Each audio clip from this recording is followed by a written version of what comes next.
수고하고 무거운 짐진 자들아 다 내게로 오라. 내가 너희를 쉬게 하리라. 나는 마음이 온유하고 겸손하니 나의 몽에를 메고 내 배우라. 그러면 너의 마음이 쉼을 얻으리니 이는 내 몽에는 쉽고 내 짐은 가벼움이라 하시니라. 하나님은 영이시니 예배자가 신령과 진리로 예배할지니라. 아멘.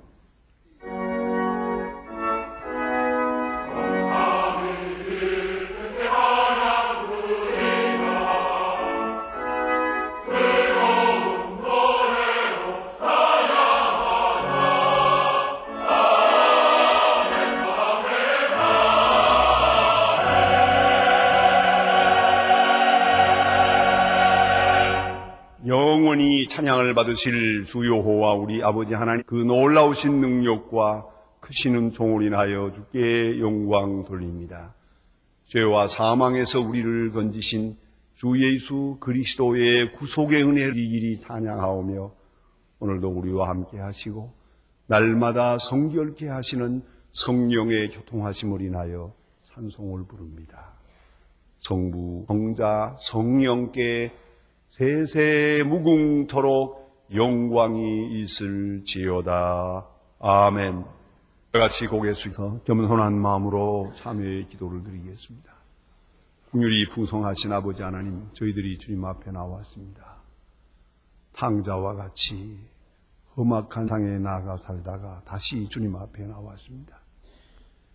주의 사람으로 세상에서 빛과 소금이 되어야 하겠지만은 죄와 타협하며 불이 함께 죄를 먹고 마시며 살다가 다시 주님 앞에 나왔습니다. 주여 불쌍히 여겨 주시옵소서. 교만할 이유가 전혀 없는 저희들이 교만하게 살다가 상처를 입었습니다. 은혜 가운데 살면서도 근심과 걱정에 매여서 헤어나지 못하고 있다가 이 시간 주의 손에 이끌리어 주님 앞에 나왔습니다. 주여 불쌍히 여겨 주시옵소서. 어려운 일이 있을 때 당연히 기도할 것이건만 기도하기보다는 먼저 절망하고 있었습니다. 일이 난감하고 괴로울 때 하나님의 뜻을 생각하지 못하고 사람의 생각과 사람의 지혜와 사람의 능력만 생각하면서 어느 사이에 근심과 걱정에서 헤어나지 않는 사람이 되어버렸습니다. 주여 불쌍히 여겨 주시옵소서. 하나님의 거룩하신 뜻을 위하여 우리에게 건강을 주었지만 그 건강을 통하여 하나님 앞에 귀한 일 하지 못했고 또 절제와 경건을 통해서 건강을 지키지도 못했습니다. 하나님 용서하여 주시옵소서. 주께서는 우리에게 많은 것을 주셨지만은 아무것도 받지 못한 자인 것처럼 원망과 불평에 살고 귀한 가정도 귀한 기업도 주었지만은 어느샌가 우리는 이 모든 것을 무겁게 생각하며 하나님 앞에 떨리고 하나님을 원망한 때도 많았습니다. 이 모든 죄를 자복하오니 주여 용서하여 주시옵소서. 용서해야 할 일을 용서하지 못하고 위에서 섬겨야 할 자를 섬기지 못하고 오늘도 배고픈 자와 고난당하는 자를 돕지 못하고 항상 우리 마음에 이기적인 생각과 자기중심적인 생각에서 헤어나지 못함으로 해서 하나님 앞에 욕돌리고 스스로 자기 마음을 상하며 죄송한 마음으로 살아야 하는 저희들을 불쌍히 여겨 주시옵소서. 십자가의 보혈로 속량하시고 그 크고 놀라운 능력으로 새롭게 하시옵소서. 지금은 하나님과 나만이 아는 죄를 생각하며 묵묵히 참회의 기도를 계속합니다.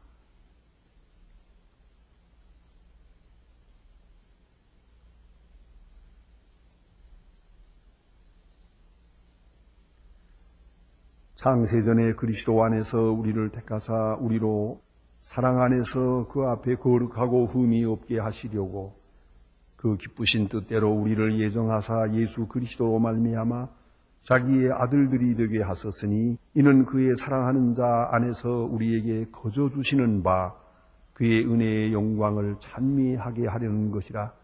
그러므로 주 예수 그리스도 있는 자에게 결코 정죄함이 없느니라. 아멘. 오늘 우리에게 주시는 하나님의 말씀은 구약성경 2편 37편 1절로 11절 말씀 되겠습니다. 구약성경 827면입니다. 827면 시편 37편을 봉독하겠습니다. 이 계시의 말씀을 봉독할 때에 살아계신 하나님의 음성을 다 함께 들으실 수 있기를 바랍니다. 행악자를 인하여 불평하여 하지 말며 불의를 행하는 자를 투기하지 말지어다. 저희는 풀과 같이 속히 별볼 것이며 푸른 채소같이 쇠잔할 것이미로다. 여호와를 의뢰하여 선을 행하라. 땅에 거하여 그의 성실로 식물을 삼을지어다. 또 여호와를 기라. 저가 내 마음의 소원을 이루어 주시리로다. 너의 길을 여호와께 맡기라. 저를 의지하면 저가 이루시고 내 의를 빛같이 나타내시며 내 공의를 정오의 빛같이 하시리로다. 여호와 앞에 잠잠하고 참아 기다리라. 자기 길이 형통하며 악한 꾀를 이루는 자를 인하여 불평하여 말지어다. 운을 그치고 노를 버리라. 불평하여 말라. 행악에 치우칠 뿐이라. 대저 행악자는 끊어질 것이나 여호와를 기대하는 자는 땅을 차지하리로다. 잠시 후에 악인이 없어지리니 내가 그곳을 자세히 살필지라도 없으리로다. 오직 유한 자는 땅을 차지하며 풍부한 화평으로 즐기리로다. 아멘.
뉴욕 타임즈의 과학란에 Sad people are unhappy as a matter of habit이라고 하는 제목의 논문이 나왔습니다.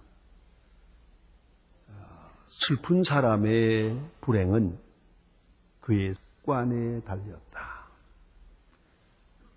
혹은 슬픈 사람의 불행은 습관의 문제다 하는 얘기입니다.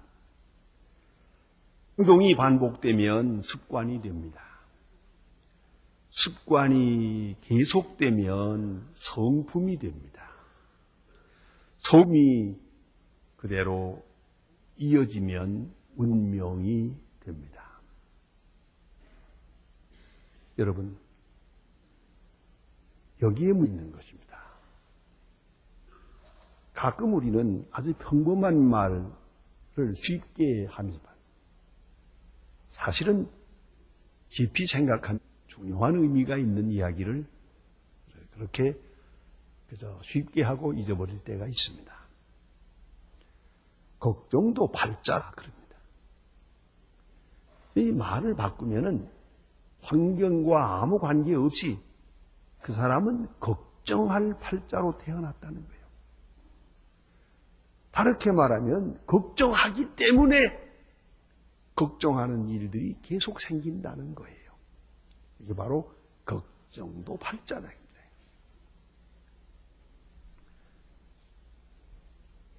펜실바니아 대학의 심리학 교수인 마크 길손 박사는 이제 실험을 하게 됩니다. 그는 구멍 2개가 뚫린 그런 빈 상자를 갖다 놓고 그 구멍에다가 2눈을 대고 상자 속을 들여다보게 했습니다. 확실히 사람은 눈이 둘입니다. 그런데 그 상자 속에는 칸막이를 막고 한쪽에는 웃는 기뻐하는 사람의 얼굴의 그림이 있고 한쪽에는 아주 슬퍼하는 사람의 그림이 있었다는 겁니다. 이 2눈을 구멍에다 대고 볼 때 이 2가지 기쁨과 슬픔의 얼굴을 동시에 보는 사람이 없더라는 거예요. 꼭 어떤 사람은 기쁜 사람의 얼굴만 보고 어떤 사람은 슬퍼하는 사람의 얼굴만 보더라는 겁니다. 이런 현상을 가르쳐서 그는 cognitive blockade라고 했습니다. 인식 차단이라고 해요. 인식이 차단되었습니다. 사람이 2가지를 한꺼번에 보지도 못하고 함께 생각하지도 못해요. 어느 한쪽 부분적인 것을 보고 그 부분적인 것에 의해서 전체를 평가해 버리려고 한다는 말입니다. 거기에 불행이 있어요. 어쨌든 슬픈 사람의 슬픔이라는 것은 사건의 문제가 아니고 상황의 문제도 아니고 습관의 문제라 이거예요. 우리가 흔히 말하는 대로 마음가지기의 탓이에요. 마음가지기에 따라서 내 마음에 기쁨이 있고 슬픔이 있는 것만이 아니라 좀 더 나는 그 자체가 운명으로 결정이 된다는 것이죠. 계란이 먼저냐 닭이 먼저냐 아마 오래오래 생각해도 풀리기 어려운 수수께끼입니다. 그러나 여러분 한번 생각해 보세요. 소원 성취를 해서 기쁜 것이냐 기쁨이 있어서 소원 성취하는 것이냐 기쁨이라는 사실이 상황의 결과냐 혹은 상황에 대한 원인이냐 하는 문제입니다. 내가 재미있는 얘기입니다. 여러분 쇼핑백을 들고 시장에 나가서 쇼핑을 하게 되면 때때로 보면 필요 없는 걸 많이 사가지고 올 때가 있어요. 그래 놓고는 놓고 후회하는 거예요. 이건 안 샀으면 좋았을 걸 왜 이걸 샀나 그래요. 그러면 쇼핑을 제대로 하려면 어떤 지혜야 되느냐 하는 겁니다. 쇼핑 나갈 때 음식을 많이 잡수시고 배부른 상태에서 나가세요. 그러면은 배가 불러서 그 보는 것이 확실해요. 그리고 뭐 별로 그렇게 욕심을 부리지 않게 되는데 잔뜩 배가 고파가지고 나가면 필요 없는 걸 자꾸 걷어들여요. 이건 뒤에 후회된다는 것이. 그래서 심리적으로 사실 중요한 의미가 있습니다. 여러분, 여기서 우리는 생각해야 됩니다. 그 고전 음악을 작곡한 많은 음악가들이 뭐 대체로 다 그리스도인들이지만은 그 중에도 제가 판단한 여태까지나 개인적인 판단으로서는 하이든이 가장 믿음이 좋았겠다 그런 생각을 합니다. 뭐 제가 만나본 일은 없지만 말입니다. 또 연구를 많이 한 건 아닙니다. 제 느낌이 그래요. 그는 이 조셉 하이든이라는 사람은 프렌즈 조셉 하이든은 100개 이상의 심포니를 작곡했고 80개의 소나타를 작곡하고 그리고 이 2개의 위대한 오라토리오를 작곡했습니다. 근데 그의 글에는 이런 말이 있습니다. 나는 작곡을 시작할 때 그리고 작곡 중에도 늘 하나님을 생각합니다. 그러면 내 마음은 기쁨이 솟아오릅니다. 마치 악보의 음이 춤을 추는 듯이 내 마음의 기쁨도 춤을 추며 기쁨을 충만하게 됩니다. 내 마음이 기쁘고 하나님을 생각하면서 충만해질 때 음악은 저절로 명랑하고 기쁜 그런 음악으로 작곡이 되어 나간다 하는 겁니다. 무엇이 먼저냐는 거죠. 기쁨이란 때로 우리가 무엇을 가지고 싶을 때 그것을 소유하게 됨으로 해서 얻어지는 기쁨이 있습니다. 소유의 기쁨. 혹은 알고 싶은 것을 깨달아질 때 그 깨달음에서 오는 기쁨. 혹은 내가 욕망을 충족해서는 성취감이라고 하는 기쁨이 있습니다. 그러나 단적으로 말씀해서 이것들은 다 결과에서 얻어지는 기쁨입니다. 결과에서 얻어지는 기쁨이란 아주 순간적이고 곧 허실로 끝납니다. 보세요. 물질로 인해서 여러분이 기쁨이 있다고 하면은 물질을 가지는 순 잠깐뿐이요. 더 가지려는 마음이 사로잡힙니다. 또 이 물질을 어떻게 하면 보존할 수 있을까 해서 또 고민에 빠집니다. 벌써 기쁨이 아니라 고통으로 빠져들어갑니다. 지식이란 가지면 가질수록 점점 더 공포와 불안과 불확실과 자기 모순에 빠져들어갑니다. 그런가 하면 지위라는 것, 그 출세라는 것, 그 겁나는 일입니다. 그저 출세했다고 한 번 축하 파티 할 때 좋을까? 당장 그 시간부터 불안과 공포에 떨게 됩니다. 명예는 더더욱 그렇습니다. 명예 얻는 순간 본인은 이 명예로 인해서 오는 엄청난 고통과 불안을 감수해야 됩니다. 그런 거로 이런 것들은 진정한 의미에서 기쁨의 성격을 바로 가지지 못했다는 말입니다. 그러면 기쁨이란 뭐예요? 절대적인 것이어야 합니다. 상황과 어떤 여건과도 관계가 없고 의존될 것도 아니고 종속될 것도 아닙니다. 기쁨은 기쁨이 따름입니다. 그래서 기쁨을 가진 자는 기쁨이 성품이요, 기쁨이 습관이요, 그리고 어디서나 기뻐할 수 있어요. 그런 거로 사람은 누구든지 스스로 기뻐할 수 있는 자기 나름 비결이 있어야 됩니다. 그래야 범사의 모든 일에서 기뻐할 수가 있고 아주 궁상맞은 사람은요 기뻐할 수가 없어요. 어떤 일에도 슬퍼하고 어떤 일에도 걱정할 수밖에 없는 아주 체질이 되어버렸단 말이에요. 그러니까 그 운명도 그렇게 되고 만다 하심입니다. 오늘 성경 말씀에 보면은 내 마음의 소원을 이루어 주시리라 하고 말합니다. 그런데 제가 하나님 앞에서 물어본 말은 이렇습니다. 우리의 소원을 이루어 주시면 그때 내가 기뻐하겠습니다. 이게 우리의 소원, 우리의 생각입니다. 그러나 오늘 성경은 거꾸로 말씀합니다. 여호와를 기뻐하라. 나를 기뻐하라. 그리하면 내 마음의 소원을 이루어 주시리라. 얘기가 조금 반대로 된 것 같지 않습니까? 먼저 기뻐하라는 겁니다. 그러면 마음의 소원을 이루어 주시리라. 예수님을 주제로 해서 당시에 있었던 전설을 작품화한 것이 있습니다. 그 내용은 이렇습니다. 예수님이 어떤 날 어떤 마을을 지나갔는데 많은들이 모여서 걱정, 근심, 슬픈 표정을 하고 있어요. 아니 먹을 것이 없습니까? 누구 병들었습니까? 하고 물었더니 아니 그런 일은 없습니다. 왜 그렇게 걱정을 합니까? 지옥 갈까 봐 걱정합니다. 그래요. 예수님은 그곳에 더 머물지 않고 아무 말씀도 하지 않았답니다. 그리고 다른 마을로 또 거기에 보니까 침통한 사람들이 모여서 뭐라고 서로 얘기하는데 모두가 다 걱정, 근심에 빠졌어요. 무엇 때문에 걱정합니까? 무슨 일이 있습니까? 는요, 천당에 못 갈까 봐 걱정입니다. 아무리 생각해도 우리의 행위가 거룩하지 못하고 아무래도 믿음의 발전이 없고 아무래도 천당을 못 갈 것 같아요. 그래서 그 고민입니다. 예수님 아무 설교도 하시지 않고 그 마을에서 그냥 나와버리더래요.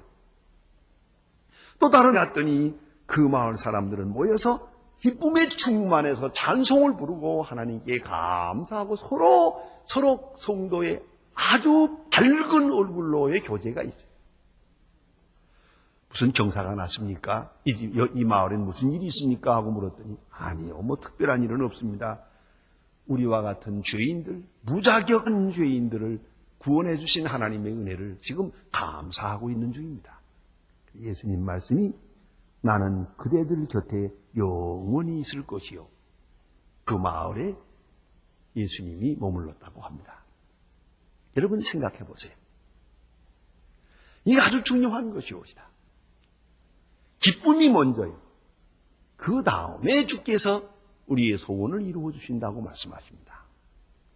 제가 인천에서 목회할 때 이성필님이라고 하는 전도사님이 남자 전도사님이 한 10여 년 동안 저와 같이 동역 동사해 주셨는데 아들 넷이 있어요. 그 아들 중에 하나가 아주 보통 능란한 게 아니에요. 뒤에 목사가 되었습니다마는 아주 너무 여유가 많고 또 그래서 그 어머니가 늘 일을 합니다. 대공학교를 다니는데 서울서 인천을 통학을 합니다. 토요일 오후가 되면은 자기 친구를 데리고 내려와요. 그래서 점심을 달라 해서 점심을 먹고는 놀러 가야 가는데 용돈을 타야 되잖아요.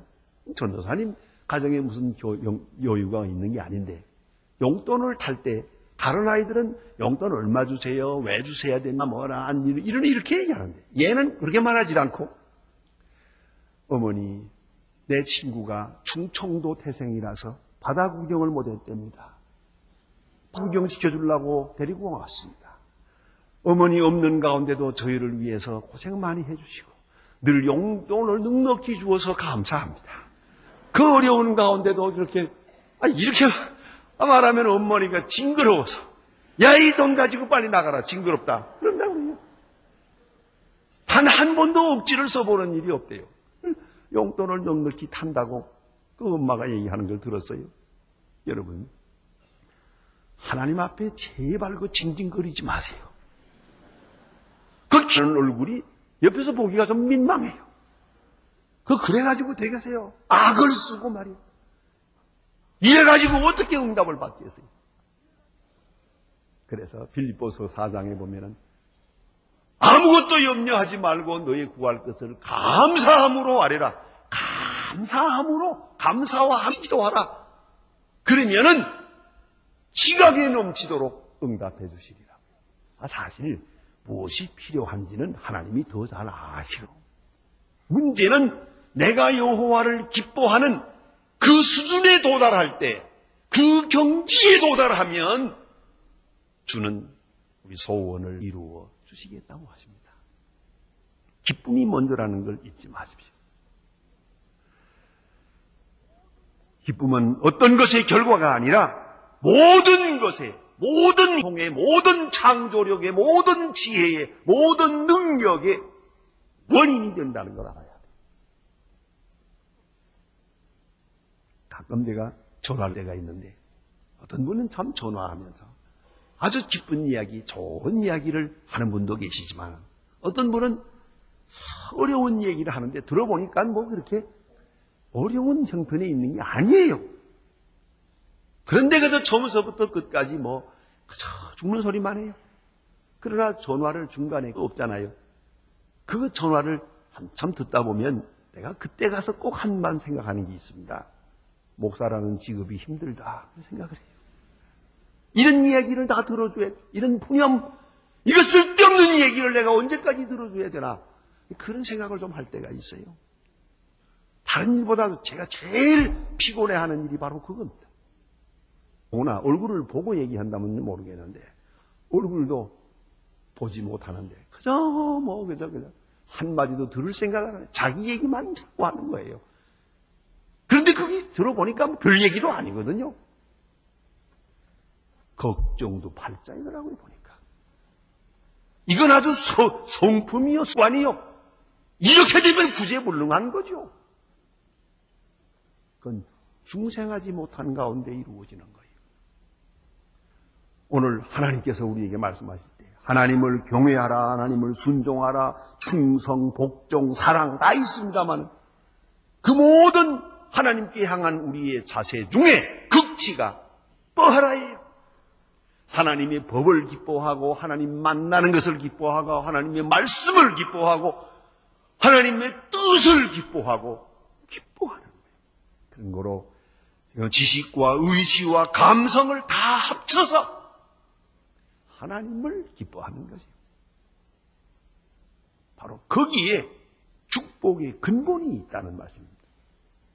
신학적으로 설명하면은 율법적 관계가 아니라 은혜적 관계를 말하는 것이에요. 율법적으로 사는 사람들 참 피곤합니다. 자기가 선을 행해서 복을 받고 죄를 지어서 벌 받고 가끔 질문을 해도 이런 내 없겠지요. 감기만 와도 벌 받은가 보다. 좀 사위 잘 안 되면 11조를 떼먹었더니 이상사라고 생각도 하고 내가 또 무슨 나쁜 마음을 가졌더니 또 뭐야 안 되고 가만히 보니까 열심은 있는데 얼굴은 항상 썩어가지고 다녀 아주 그냥. 한도 은혜로운 얼굴을 볼 수가 얼굴이 피지를 못해. 왜? 마음이 이렇게 조이고 있으니까. 뭘 안 됐다고 슬퍼하고 또 된다고 교만하고. 율법적 하나님과 나와의 관계를 율법적 관계로 이렇게 맺고 사는 사람은 아주 불행합니다. 기뻐할 수가 없습니다. 항상 두려움과 공포와 슬픔과 절망에서 헤어날 길이 없어요. 그리고 은혜에 사는 사람 그렇지 않아요. 모든 것이 은혜, 나의 나됨이 은혜요. 혹 잘못했더라도 그래도 여기서 멈춘 것이 은혜요. 어떤 형편에서도 다 은혜요. 어거스틴은 유명한 말을 했습니다. 내가 의를 행하는 건 물론 은혜요. 내가 죄를 짓는 바로 그것도 은혜라고요. 왜요? 바로 내가 죄를 지은 바로 거기서 머물 수 있었으니까. 그 이상으로 빠지지 않을 수 있었으니까. 은혜죠. 그걸 깊이 생각해야 됩니다. 또한 현실이라고 하는 혹은 현재라고 하는 사건 속에 집하는 생각에서 머무르면 그런 세계관 속에는 기쁨이 없습니다. 아무리 다급한 일이 있어도 우리의 생각은 멀리 옮겨져야 돼요. 지금 내가 당하고 있는 이것만 생각하면 안 됩니다. 하나님께서 이스라엘 백성을 인도하실 때 에서 나오게 하시고 광야 길을 홍해의 광야 길 그 넓은 광야를 40년 동안 헤매게 만들었습니다.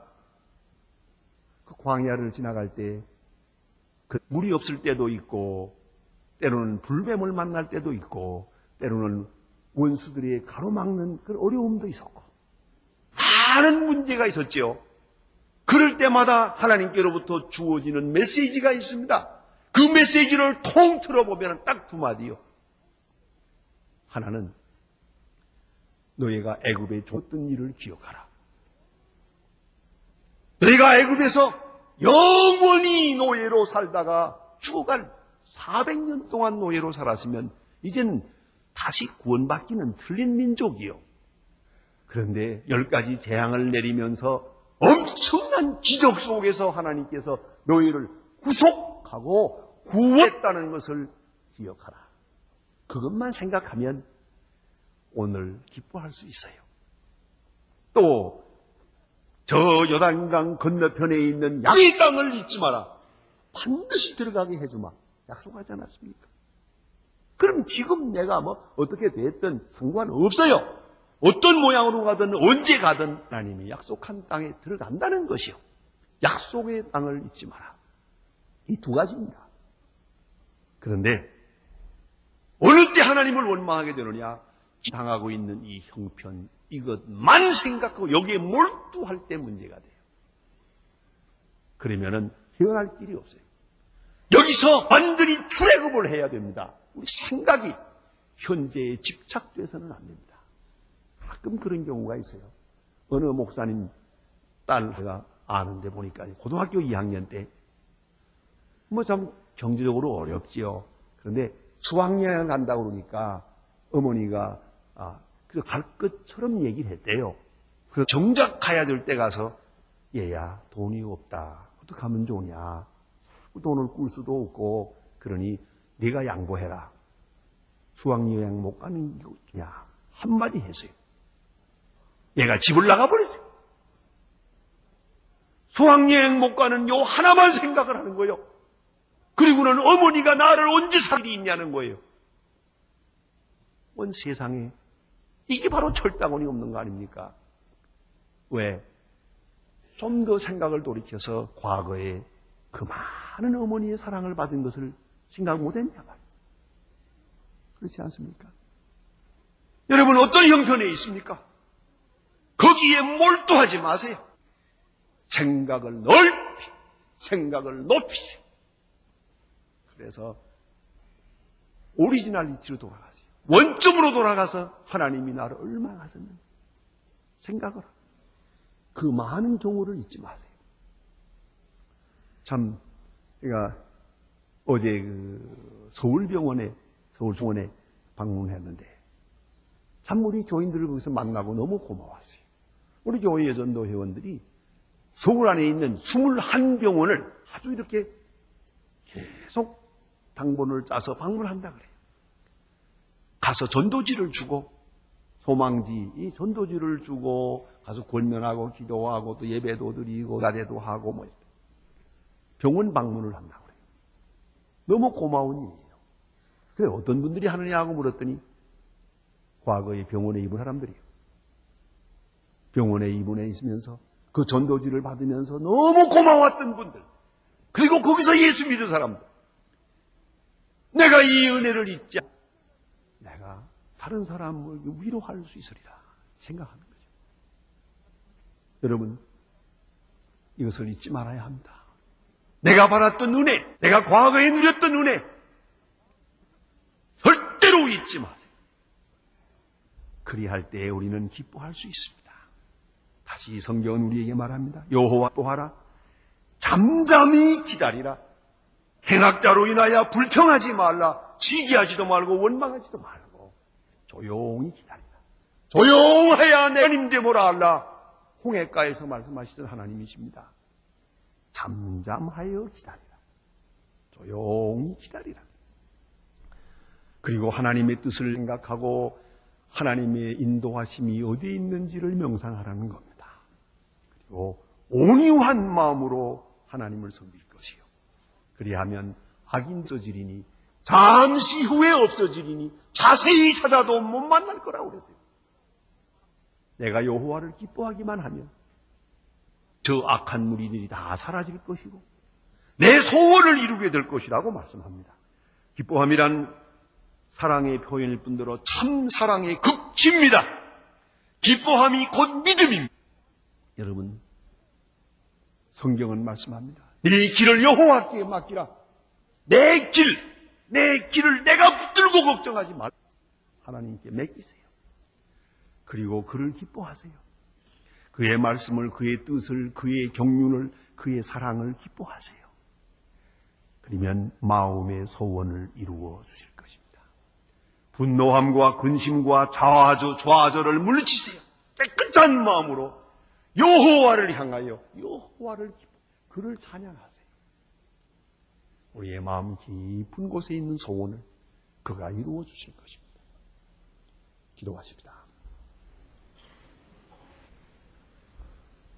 내려오신 아버지여, 한없는 은혜 가운데 살면서도 우리는 은혜에 감사할 줄 모르고 내 앞에 있는 조그마한 건들이 있을 때마다 당황하고 또 실망하며 또 하나님을 원망할 때도 있습니다. 불쌍히 여겨 주시옵소서. 모든 은혜로 우리의 현실을 극복할 수 있으며 기쁨과 감사로 모든 어두움을 물리칠 수 있게 하여 주옵소서. 여호와를 기뻐함으로써 우리의 마음에 있는 소원을 이루어갈 수 있는 하나님의 사람들 되게 하시옵소서. 예수님의 이름으로 기도드립니다. 아멘. 지금은 우리를 구원하신 주 예수 그리스도의 은혜와 역사의 주인이신 아버지 하나님의 사랑과 우리의 믿음을 날마다 새롭게 하시며 여호와를 기뻐하게 하시는 성령의 역사가 오인 중에와 온 교회 위에 이제와 영원토록 함께 계실지어다. 아멘.